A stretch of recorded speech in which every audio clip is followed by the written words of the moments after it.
Relief efforts underway in Puerto Rico in the wake of Hurricane Maria. It's been 8 days. 8 days. People there desperate for help as power, water, and gas remain still in short supply. Fox News correspondent-at-large Geraldo Rivera is live at the convention center in San Juan, Puerto Rico with the latest.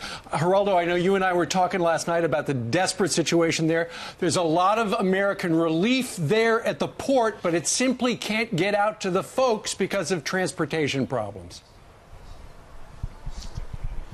Transportation problems and also management. There's nobody in charge logistically. You have aid coming in, Steve, from private charities. You have aid coming from the federal government. There is absolute chaos. There are two races going on. One is to get people out of Puerto Rico, the other to get aid in.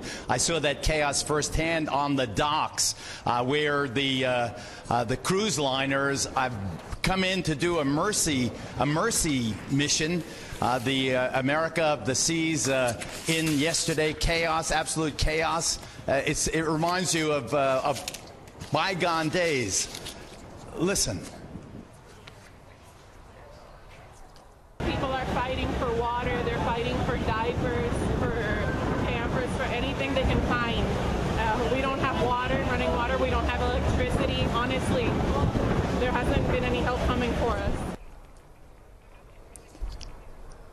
This is absolutely the worst natural disaster, FEMA is telling me, ever. 3.4 million people, the vast majority of them, almost all of them, if you don't have a generator, you have no electrical power. There's water to only about half of the people in Puerto Rico, waiting on gas lines 6, 8, 10 hours.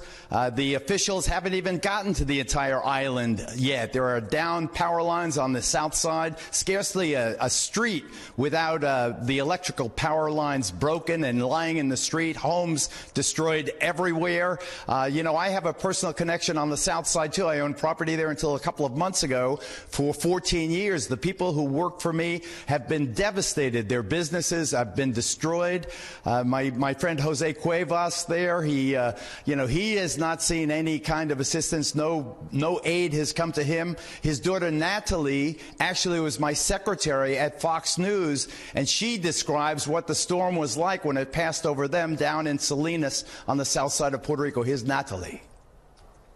Where were you during the storm? Here. You were? How was it?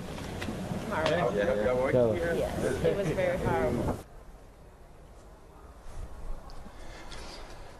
Jose's a big, strong guy. To see him almost in tears with the frustration, with the absolute loss. There's no way to pay their bills. Their businesses are destroyed. Businesses are largely closed throughout the island. The smaller shops are opening. They're very enterprising, the people here. But the needs cannot be overstated. When disasters hit, typically 10,000 people, 15,000 people, 25,000 people are affected most severely. Here in Puerto Rico, it's over 3 million American citizens now who are living in conditions that are basically the dark ages. It is something that it breaks your heart. It really breaks your heart. And when I looked at the port of San Juan yesterday, like the airport in San Juan, they're operating at 30–40% capacity.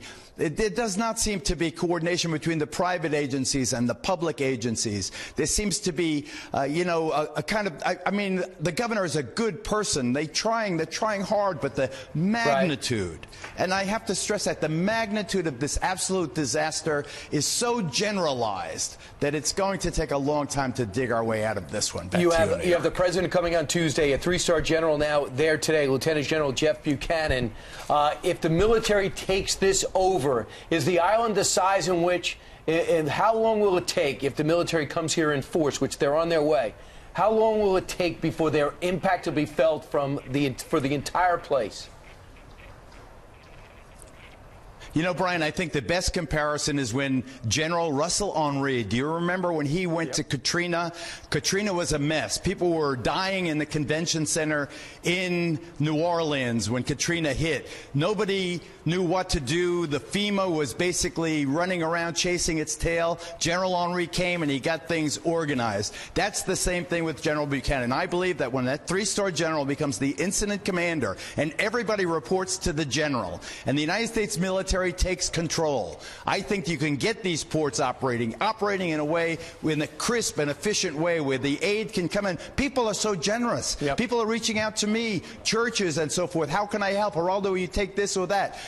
When you have the United States military in control, I think in a period of weeks rather than months, at least you will have an organized, flowing stream of aid in and people out. We've got to get people out. There are tourists here who have been stranded here. Can't even get to their money because ATMs are down. Geraldo doing a great job. Hang in there. Help is on the way. That's right. Thinking about you all, Geraldo. Thank you so much.